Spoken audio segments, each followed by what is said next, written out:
Consumers will spend on average $985 on holiday items this year.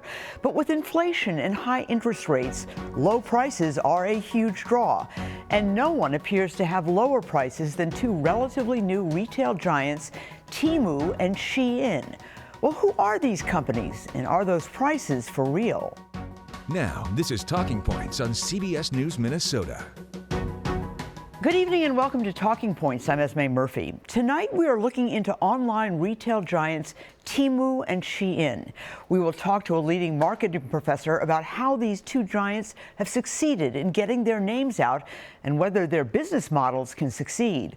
We'll talk to a PR professional about how these companies have mastered social media promotion. And you'll hear from the Better Business Bureau about why it's given both companies very low scores. We also reached out to both Shein and Temu, which both originated in China and also have offices in the U.S., to ask about their business practices, including allegations of forced labor. But we're going to start with a consumer, a professional woman who has some positives and some negatives she's going to share about being a Shein customer. And I'm here with Tracy Pearlman, our consumer for this segment. Tracy, by the way, is our executive producer, one of the many people that really makes all of what we try and do and put on the air, get on the air.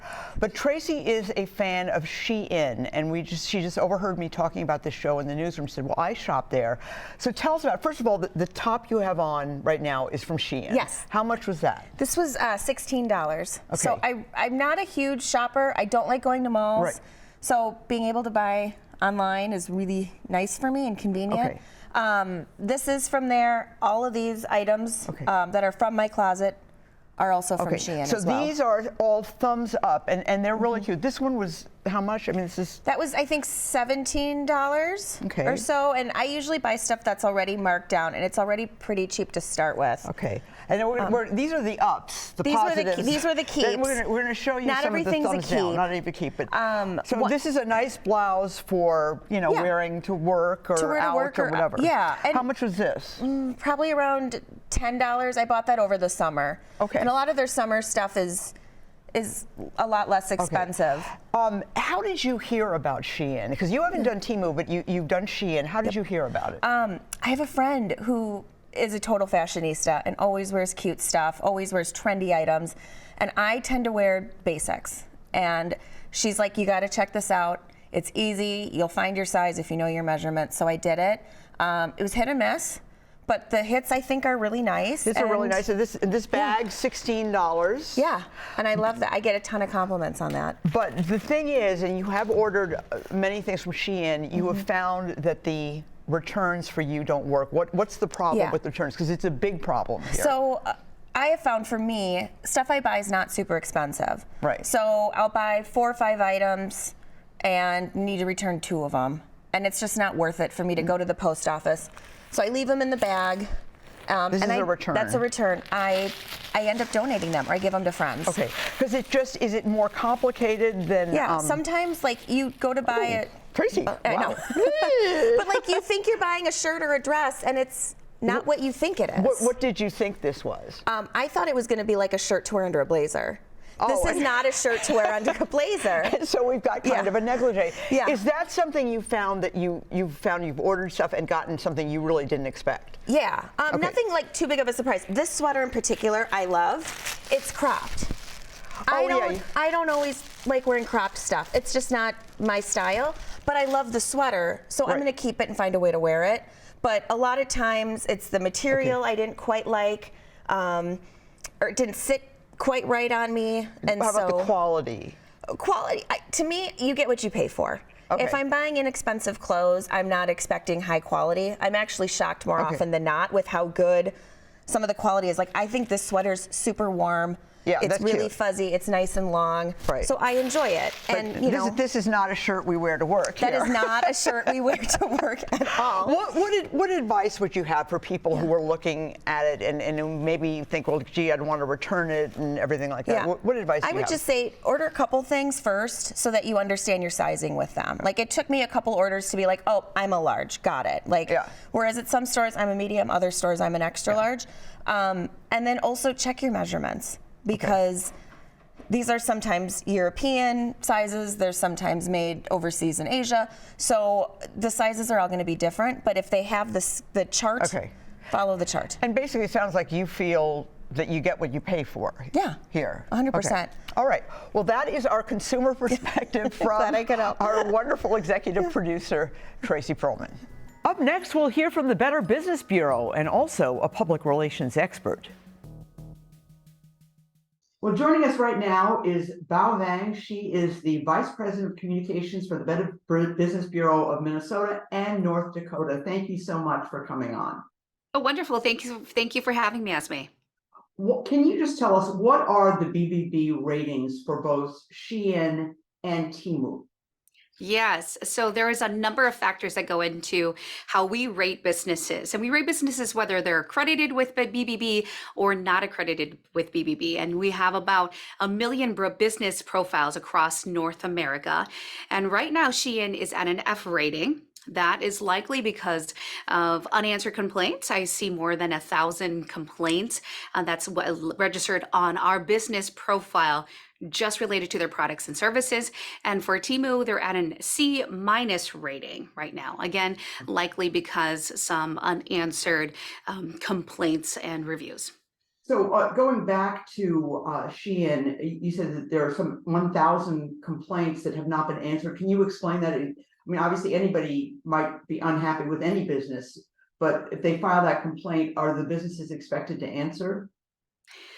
That is our expectation. We want to work with consumers so they have another neutral voice in the conversation where we can be a liaison between the consumer and the business. And anytime a consumer comes to us, we make a great effort in trying to share that information with the business so they can respond, they can answer, they can say sorry if needed, or provide a refund, whatever it is, Let me customer ask service. you this: if we can go to Shein, obviously you've got a lot of complaints there, but can you summarize the nature of some of the complaints or most of the complaints, and also can you do the same for Temu?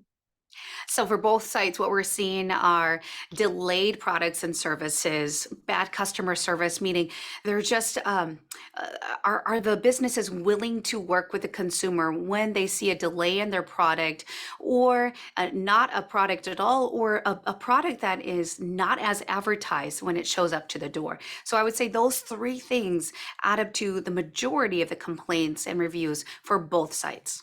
And I know you can access that on your website. So people who want to see these complaints, you can actually see that on the Better Business Bureau website. Absolutely. That's part of BBB being transparent and vetting through the complaints that come through the consumers. Is we want to share that for people so then they can come in, also understand what have other customers experienced in terms of working or buying from this business, and you can review them too. So we always say before you buy, you verify. And you want to verify by going to bbb.org. We have, again, 1 million business profiles. You want to read through the other experiences, understand if that's a viable option for you. And you would know they're rated at F for Shein and C- for Temu. So buyer beware. Have you gotten any response from either company? Good question. So our friends and our colleagues in those two areas where the businesses are have an office in the United States. It's LA and in the East Coast. Those BBBs, our friends from those locations, are working with the companies, yes. And that they have been collaborative, correct. So great information. Bottom line, if you are interested in how these companies are producing for consumers like yourself, you can go and look at these comments. And that not only applies to just Shein and Temu, but also any business you might be interested in ordering off of for the internet. Now, thank you so much. That was really helpful information.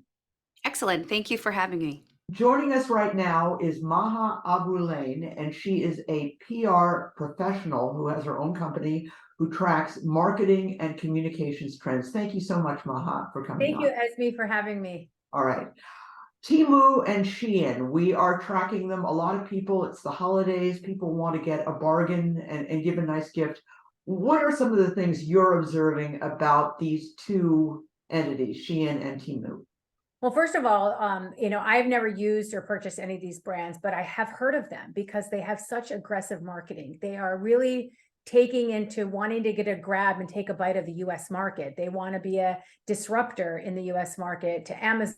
People will, a lot of people like I do shop online. They see things on Instagram, they see things on TikTok, and they immediately go into those links and want to purchase. So I think both of these companies have been very aggressive in trying to take a bite out of the US market, Apple, really capitalize on consumer behavior, which focuses on shopping online. And they're trying to go in by being affordable or cheaper. And they're really trying to make a dent in the market, and they're coming out aggressively in their marketing and in their campaigns. In terms of how people should respond to these aggressive marketing campaigns, and I suppose the most aggressive thing about both of them is the price. I mean, the price is sort of jolting because it is so much less. Anything that people should be wary of or think, and in terms of a PR perspective, it appears that they are having trouble getting back to people who are complaining. Yeah, I think like any consumer, you want to make your choices wisely, right? Look at the company, look at the reviews, look at the feedback that customers are making on comments. So be a good consumer by trying to educate yourself before making a purchase. They've had a lot of, negative press in the news and a lot of articles because of the way they've handled an influencer trip where they were trying to get them to, make them look good when it wasn't that transparent. I think really be a mindful consumer, do your homework, read the comments, check the reviews before you make that purchase decision. Secondly, to your point about what they did to respond. So in any company that has a crisis, they need to be really quick to respond. The game of the game is rapid response. Don't leave your customers hanging. If you made a mistake, say I'm sorry and show empathy. If you, being transparent, being authentic, you can't fool people with the internet anymore. So you need to be forthright and forthcoming about any behavior or actions you took. And the longer you wait, the longer it ruins your reputation. So rapid response is key. These companies are using platforms like TikTok that generally skew very much younger teens, even preteens, young adults. Is there something to be wary of in some of the slick promotions that you see on these platforms that are very hip, obviously, but and the prices are good, but still there are some concerns? It's sort of the old adage, if it's too good to be true, it probably is, right? If those prices are just for outfits and clothes are so affordable and so cheap, that must mean that the quality is not that good, or these products are coming from, both of these companies have had issues in the news of labor practices and antitrust, and the Better Business Bureau isn't really, giving them the best remarks. Those are things consumers should just be mindful and pay attention to. All right, well, Maha, thank you so much. We really appreciate your insight. I appreciate being here today. Coming up, the perspective of a marketing expert. And joining us right now is Professor George John of the Carlson School. Thank you so much. I know you're a marketing expert, sir. What are Temu and Shein, and what are American consumers supposed to make of them? They are a phenomenon. Let's start there. You cannot turn on your phone without seeing another ad for downloading the app. And they've been very successful. They've actually had millions and millions of downloads. So who are these companies? What are they doing? Think of them as the successors to Zara and H&M, who invented this notion of fast fashion, which means they turn over their styles and what they have to offer several times a year. These people turn over their styles and what they have to offer a couple of times a month. So they've ratcheted that velocity up. And what they're trying to do is to have incredibly low prices, which they accomplish by beating up on their small suppliers in China. There's about 3,000 of those poor guys. And on our side of the picture, trying to get us to think about shopping as entertainment. So they want you to check in. You've got 10 minutes free. You're at work. You're bored. You log onto your phone to see what's new on Temu. So that's the mentality they want you to have when you have their app downloaded. But are they successful? Are they making money? Or can we tell if they're making money because the prices seem so crazy low? Yes, and to me, it is impossible that they're making money on the featured stuff. But let's acknowledge the fact that a lot of the featured crazy low prices are simply an enticement to get you to download their app. So because they don't publish their financials transparently like you have to do with US firms, it's a little murky and it's hard to tell. But my instincts tell me that clearly not making money today. Shein, I don't know, but Temu for sure they're not, because they just entered the market and they're even more aggressive than Shein. So at this phase, they're doing what's called customer acquisition. They're hoping that once you become a customer, you will put up with their occasional misfire on whatever you ordered, or the stuff falls apart or what have you, with the other times that the price is so low you're willing to overlook the quality and things like that, that you remain a customer with them. Whether in the long run it pays off, time will tell. I am skeptical, because if you just look at the cost of shipping one item from China to the United States, that alone would wipe out whatever price they're charging for you. One thing that's really interesting to me is that these are bitter rivals. They're not just kind of coexisting together. They're bitter rivals, wanting seemingly to take each other out. Yes, in fact, they just sued each other over bad acts in federal court in Boston. And just a week ago, they dropped the lawsuit. So it's all very murky. We don't know if they're frenemies, they're really enemies, or they're friends. But they have the same business model. And the business model is ultra fast turnover of stock, extremely low prices, direct shipping from China, and some would say being on the edge when it comes to being shady or what have you. But that's a value judgment that all of us have to make for ourselves. We're hearing constantly warnings from government officials about TikTok, which is enormously popular, and some people have used it to make a great deal of money for their own small businesses. But we're hearing that really it's essentially a Chinese spy operation that's getting all our information, keeping it, and might use it for bad purposes. I think there are some people that I've talked to who worry that Shein and Temu might be in the same league. What do you think about that? Are they just kind of putting them all together incorrectly? The old phrase 6 of 1, half a dozen comes to mind. It is undoubtedly true that every single e-commerce seller wants to know everything about you, whether it's Amazon, whether it's Netflix. That is generically true of all of them. The question is, what safeguards and do we have in place such that our financial information, our confidential information doesn't get revealed? So I would say buyer beware. For example, if I'm going to buy something for Temu and Shein, I would not use my regular credit card. I would at least use a credit card for that purpose. Get one of those preloaded cards, use that. So even if you really, that's how I would protect myself. So I think it's just an extra layer of caution that you exercise. You're not dealing with an Amazon. It's like even eBay versus Amazon. People have to be a little bit more cautious on eBay. Amazon is sort of the best of the breed, or Walmart and Amazon, they'll stand behind what they sell, or sell on behalf of other people. And as you step down the quality ladder, you have to take more and more precautions appropriately to safeguard yourself. That would be my advice to a consumer. Well, I know that for certainly Amazon you mentioned, and also certainly Target, our hometown Target. If you buy something from them and you don't like it, you don't like the quality or the size is wrong, it really is, they've made it very easy to return. And Amazon, relatively very easy too. Yes. This seems to be a big problem for Temu and Shein. And apparently that's the source of the complaints at the Better Business Bureau, because we're going to show later in the program, both of these companies have very low ratings at the Better Business Bureau of Minnesota and North Dakota.